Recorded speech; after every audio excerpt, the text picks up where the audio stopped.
Ever feel like you're on a dating app scavenger hunt? Good job, check. Loves dogs, check.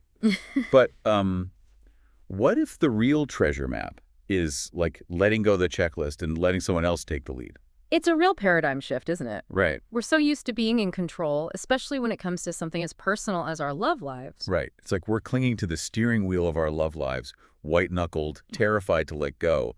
But what if, and just hear me out on this, what if that's exactly what's keeping us from the happily ever after we're searching for? It's a scary thought, letting go of control. But that's the leap of faith Eric Ludy takes in When God Writes Your Love Story. Okay, let's unpack this God writing your love story thing.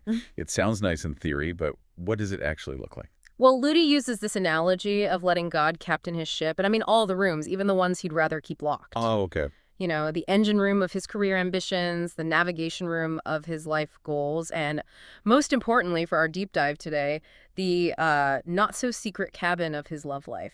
It's like saying, okay, God, you can redecorate, rearrange, maybe even steer the entire ship, but handing over the keys to that particular cabin, that takes guts. Absolutely. Yeah, It's about trusting that God's plan for our lives, even in the area of love, is far better than anything we could orchestrate on our own. But it's easier said than done, right? totally. Ludy talks about this fear a lot of us have. What is God's plan for me as a dud? What if I end up with someone who's, let's just say, not my usual type? It's like that awkward moment at a party when your well-meaning aunt tries to set you up with her neighbor's son who collects porcelain kittens. You appreciate the gesture, but you're already planning your escape route. Right. And Ludy's got this hilarious story about trying to live this out that perfectly captures that awkward tension. He's at this summer camp surrounded by other single counselors, and everyone's swapping dating stories. And you know how these things go. It's basically a competition to see who has the most impressive love life, or at least the most entertaining dating disasters. It's like social media, but in person and with more mosquito bites. Exactly. So everyone's expecting some epic tale of romance, and Ludy's turn comes up. Instead of whipping out his phone to show pictures of his latest fresh, he mumbles something about uh, waiting on God.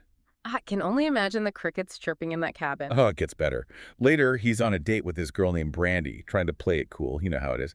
And in a moment of what we'll call conversational brilliance, he tells her he has an arthritic cat with the same name. Smooth move, Ludy. Real smooth. Right. You can't make this stuff up.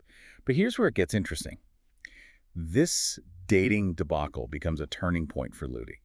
He starts to realize that maybe, just maybe, he's been chasing after the wrong kind of love. He begins to contrast the fleeting, often disappointing nature of worldly romance with what he calls the sweeter song of God's love. So not just swapping Taylor Swift for a hymn, but a fundamental shift in how we view and experience love. Exactly. Think about the Greek meaning of blessed omniscience. It's not just about feeling good, it's about being supremely happy, which suggests a depth and permanence that worldly romance often lacks. So how does this sweeter song actually play out in the real world? I mean, does choosing God's path mean we're destined for a life of bland porridge and beige cardigans? Definitely not. Okay, good. It's more about recognizing that the world's definition of love, the one we see in movies and plastered all over social media, is often about instant gratification, fleeting feelings, and external appearances. It's like that saying, love is blind, but maybe it's more like love is easily distracted. Exactly. Right. God's love, on the other hand, is like that well-worn, perfectly seasoned cast iron skillet you inherited from your grandma. It's not flashy, but it's reliable, it lasts, and it just makes everything better. Okay, that's a great analogy. But I think Ludy uses one from Greek mythology to make a similar point about resisting what the world tells us we should want. It involves Ulysses and the sirens, those mythical creatures who lure sailors to their watery doom with their irresistible songs. Ah, yes. The classic tale of temptation and the dangers of giving in to our base desires. Right. But Ludy flips the script on this one. He asks, what if true fulfillment, the really sweeter song, comes from resisting those tempting distractions?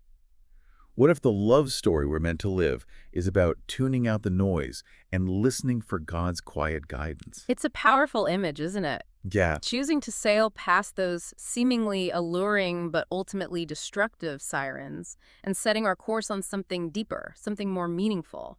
It really resonates with that whole idea of surrendering control, of trusting that God's got a better plan, even if it's not the one flashing his lights and blaring his siren song at us. And speaking of surrender, Ludy takes this idea a step further with a concept he calls loving your spouse before you even meet them. Now, this is where things get really interesting, right? It sounds a little mystical at first, but then Ludy brings in this hilarious image of imagining your future spouse watching you on a date with someone else. It's like having an invisible chaperone on every date, silently judging your every move. Mhm. Talk about pressure. Right. And you're trying to impress your date. Meanwhile, your future spouse is in the corner booth, mortified by your terrible jokes and the fact that you ordered the last slice of chocolate cake. But as funny as that image is, it highlights a profound point, doesn't it? Absolutely. It's about recognizing that our actions today, how we treat others, how we conduct ourselves, even our thought life, has an impact on our future relationships. It's like laying the foundation for a house. Even if you haven't met the person you're going to build it with yet, you still want to use quality materials, make sure it's strong and sturdy, ready to weather any storm. Exactly. And that means living with integrity, with kindness, with purity of heart, mind, and yes, even body. It's about recognizing that our future spouse, whoever they may be, deserves our best selves. Ludy talks about this idea of not just suppressing desires, but redirecting them. He compares lust to those wild bears, the ones who keep coming back for more if you leave your trash cans unsecured. It's a vivid analogy. Just like feeding those bears only makes them bolder and more demanding, feeding our lower desires can lead to a whole lot of trouble. But Ludy says that if we can starve those desires, not by suppressing them entirely, but by focusing on feeding our spirits instead, something incredible happens. It's about shifting our focus from what can I get to what can I give, from a consumeristic mindset to a posture of service, even in our relationships. Because true love isn't self-seeking. It's about putting the needs of the other person first, seeking their good, even before we've met them. That kind of radical selfless love requires a level of patience that's hard to come by, especially in our instant gratification world. It does. And that's where the story of Penelope from the Odyssey comes in. You know, the woman who waits faithfully for her husband Ulysses to return from war for, wait for it, 20 years. Talk about commitment. I can barely keep a houseplant alive for 20 weeks.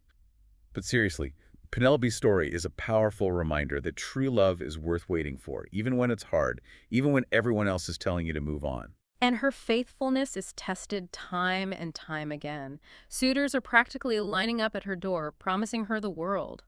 But she knows in her heart that Ulysses is her true love, and she refuses to settle for anything less. It makes you think about all those times we might be tempted to settle for a counterfeit version of love because we're tired of waiting, tired of being alone. But Penelope's story reminds us that true love is worth fighting for, worth waiting for. And in the end, her patience, her unwavering hope, is rewarded when Ulysses finally returns home to her. Okay, but what about those of us who are stuck in the waiting room of singleness, wondering if our Ulysses is ever going to show up? Well, Ludy argues that singleness isn't just about biding our time until marriage. He sees it as a time for incredible growth, for deepening our relationship with God, for discovering who we are and what we're passionate about. It's about embracing the season we're in, right? Not just waiting for our relationship status to change, but making the most of the present moment. Exactly. Ludy shares this beautiful story about a woman named Chrissy who dedicated her life to Christ at a young age and then poured her heart into serving others. She wasn't focused on finding a husband, but her radiance, her love for God, just shone from her, and it ended up attracting a man who loved her for her heart, not just her looks. It's a powerful reminder that true beauty really does come from within, from a heart that's surrendered to Christ. And often, when we stop chasing after love and instead focus on chasing after God, that's when love finds us.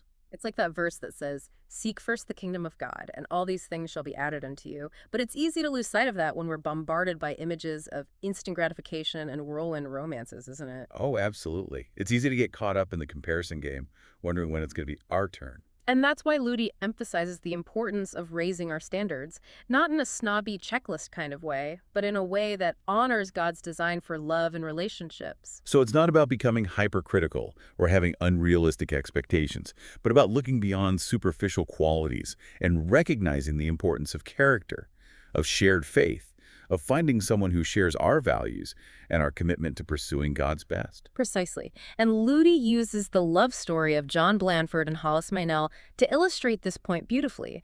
Their story unfolded through letters during World War II, with John completely smitten with Hollis's words and her heart long before he ever laid eyes on her. Wait, didn't he propose before he ever even saw her picture?